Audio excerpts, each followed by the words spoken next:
Penetapan tersangka berdasarkan hasil gelar perkara Satreskrim Polresta Kendari pada 8 Mei 2023. Modus dugaan penggelapan dilakukan saat Andi Adi Aksar menjabat sebagai Dirut PT KKP dengan mentransfer uang perusahaan sebanyak 34 miliar rupiah ke rekening pribadi dan juga istrinya. Uang tersebut lalu digunakan untuk kepentingan pribadi dan kegiatan lainnya tanpa sepengetahuan pihak perusahaan.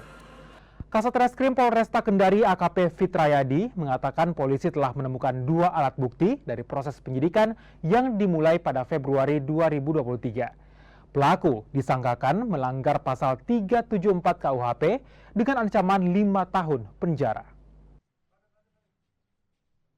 Berdasarkan